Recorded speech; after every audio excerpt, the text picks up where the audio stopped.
Welcome, beautiful souls. Let's gather around and let us journey through this tale woven in the stars through wisdom, hidden in the moon's phases, the power of the planets, and the dance of our constellations.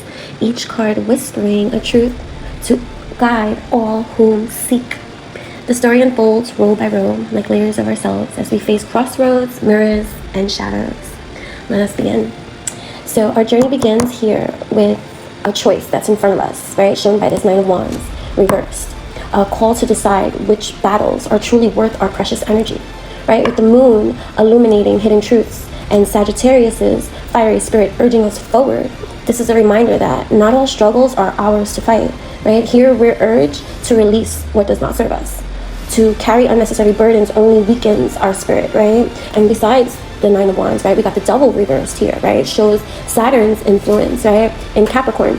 A reminder of the chains we willingly wear, the strings we cling to, right, and the attachments we mistake for stability, right? Liberation begins when we recognize that these strings are what they are, which are lessons, right?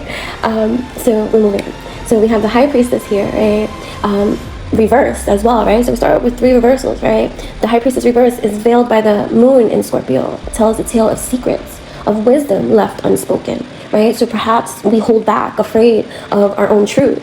Yet when we're silent, silence is a heavy cloak. And as we see, right, in the 4 of Cups here, right, reversed too, right? There's a whole top is reversed, right? The Cancer moon calls us to seize the day, right? To embrace the now and break free from this passively waiting period, right? Here's an invitation, right, to lift our gaze from past disappointments, to open ourselves, right, to the gifts within reach, and to honor the potential for transformation from within, right? Because we're moving on here to the Queen of Wands, right, who appears radiant with this Leo fire energy, right? Her bold essence inspires us to stand out, right? Stand out, to embody courage as a stylish trendsetter in whichever capacity, way that it is authentic for you, right? A person that leads with authenticity too, right? She's our reminder to shine unapologetically, right? Yet, beside her is this 5 of Swords energy with Venus in Aquarius, warns of hidden motives, you know, that we have to be discerning about. A man extending flowers with one hand, concealing a knife with the other, like, whoa, right? Echoing the Devil's message here above, right? This card reveals that not every gift is what it seems. Underneath the surface, perhaps there are strings attached, conditions that are disguised as love, right? Because here, too, directly below the High Priestess, the Hermit appears, right? Bearing the energy of Virgo and the wisdom of Saturn and Mercury here, right? Here, right, the Hermit holds the lantern that casts light on our inner realms, inviting a moment of introspection, right? Spiritual mastery comes not through hiding away, but through integrating the depths we keep within, seeking solitude, right, to understand what we have been afraid to face. Meanwhile, with the 8 of Cups over here, right, with the energy of Saturn in Pisces, right, Saturn in Pisces, Saturn in Pisces, Saturn in Pisces. Saturn in Pisces, it guides us, right, to let go, to walk away from what does not align with us, what no longer aligns with us. Seizing the day. Seizing the day is not just about reaching for what is ahead, but it's also about what's releasing what is behind. And I always like to say with the 8 of Cups energy, that just because you're walking away, people think, oh my gosh, you're walking away, you're breaking up, you're doing this, you're moving forward. Yes, you're moving forward, but it doesn't necessarily mean that you don't come back to this place, this space, this person, this memory, this thing here, right? It doesn't mean that. It just means that for this moment in time, I need to walk away, right?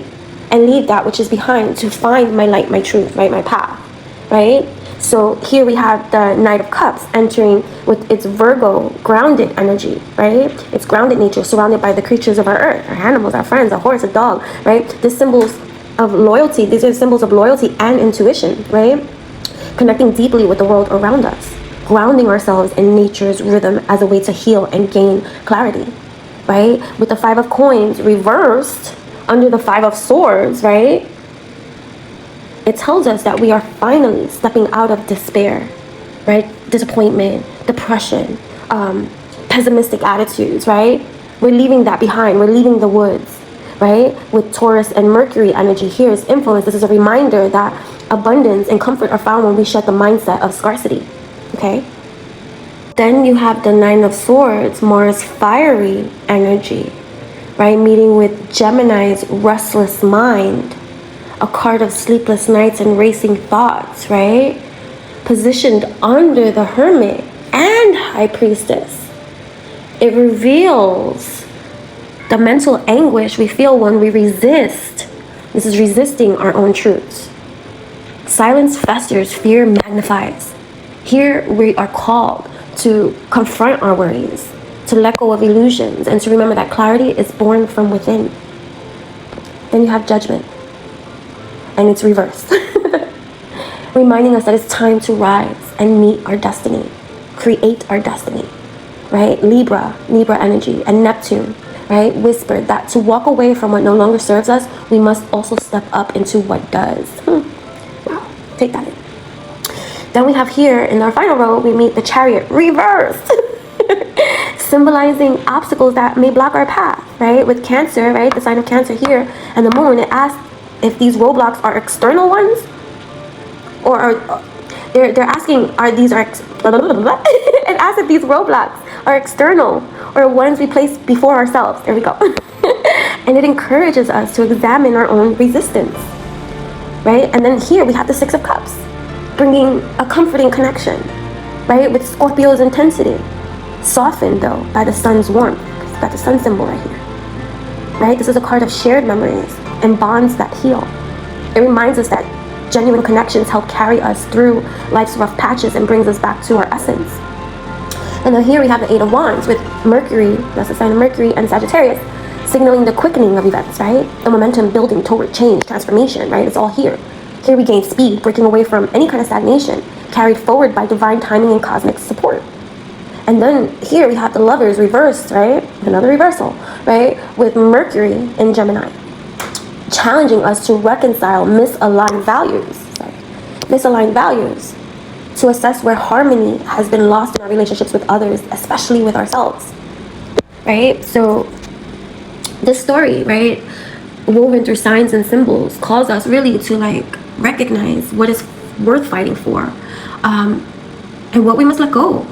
It urges us to remove the strings that bind us, to speak our truth and seize the opportunities that await, while reflecting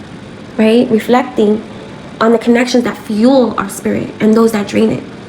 We are reminded that evolution is a path of courage, one that asks us to walk away from what is not ours, to honor our own inner light, and to move boldly toward what resonates with our highest of selves.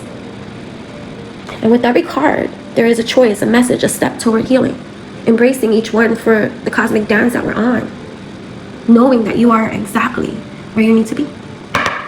And that's what I have for you. Till next time, Aloha.